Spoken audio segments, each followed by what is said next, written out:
खिप्रो में एसटीपी तरफा मरकज़ी सड़क खिप्रो मोड़ ते नवाबशाह पुलिस खिलाफ एहतजाजी मुज़ाहिरो कयो वियो आहे। एहतजाजी मुज़ाहिरे जी अॻवानी ज़िले सांगड़ जे सदर जबा जुणे जो हुसैन तुर्क, उस्मान कुंभर, चीतन भील ऐं ॿिया करे रहिया हुआ। इन मौक़े ते अॻवाननि चयो त एसटीपी अॻवान निसार कीर जे भाउ खे नवाबशाह पुलिस हाफ़राए कयो, जंहिं बाद पुलिस खिलाफ एहतजाज कंदड़ एसटीपी कारकुननि ते नवाबशाह पुलिस लाठी चार्ज करे सख़्त तशद्दुद जो निशानो बणायो आहे, जेको नाक़ाबिले बर्दाश्त ऐं मज़हब जो अमल आहे। एसएसपी नवाबशाहपुर अमन एहतजाज कंदड़नि मथां तशद्दुद करे ज़ुल्म कयो आहे। हुननि वधीक मीडिया सां ॻाल्हाईंदे चयो त तव्हां ॾिसो त सॼी मीडिया कल्ह जी सॼी फोकस नवाबशाह हो, जॾहिं हिकु कल्ह आख़िरी तारीख़ 31 तारीख़ हुई बंगालियुनि जी ख़तमु थियण, अॼु पहिरीं तारीख़ आहे त इन अफ़गान खे गिरफ़्तार करण जी।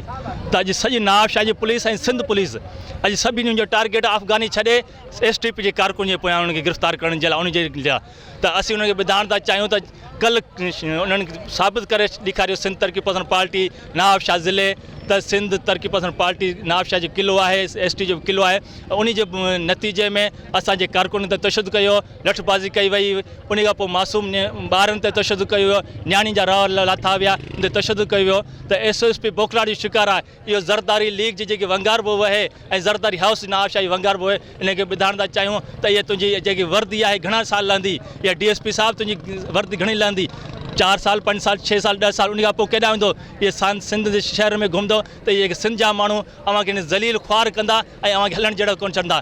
असांजो सभिनी जो मुतालबो आहे त एसएसपी नवाबशाह खे हटायो वञे, डीएसपी खे हटायो वञे, एसएचओ उनखे गिरफ़्तार करे उनखे सज़ा ॾिनी वञे। निसार कीरो ज़िले नवाबशाह जो उन जी जेका सलमान कीरो खे टंग में गोली हई वई आहे ऐं हुनजे ख़ानदान खां नाजाइज़ ऐं नाइंसाफ़ी कई वई आहे।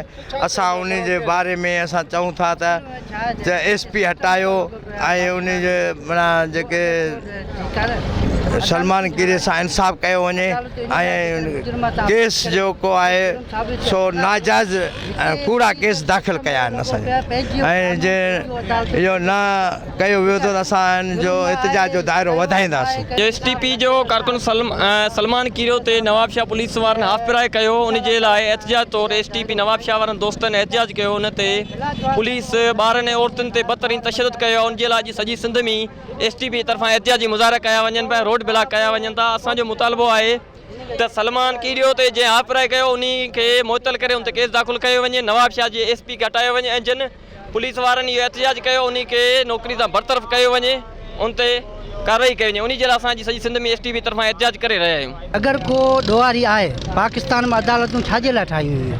इन सिस्टम में न, अगर ॾोहारी आहे पुलिस जो कमु आहे, तव्हां पकिड़े पेश करियो अदालत में, केस हलायो, सबूत हथ करे साबित करायो न, अदालत डिक्लेयर करायो त हीअ ॾोहारी आहे। उन खां पोइ अदालतूं जज छाजे लाइ वेठा आहिनि? जज पाण इंसाफ़ कंदा न, उनखे जुर्म ते पाण सज़ा ॾींदा।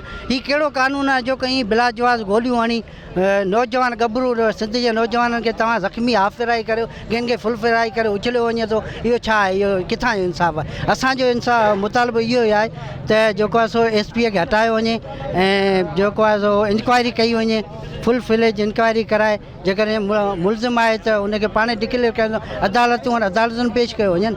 बिलाजवाज़ उन ज़ाहिरा कमाईंदड़ आहे, पुठियां उन ॿार बचा पूरी फैमिली आहे उन सां गॾु रिलेटेड आहे। त असां सिर्फ़ु इहो इन लाइ एहतजाज कंदा, अगरि इंसाफ़ न थियो, एसपी न हटायो त इनशाला एहतजाज दाइरो वधाईंदा।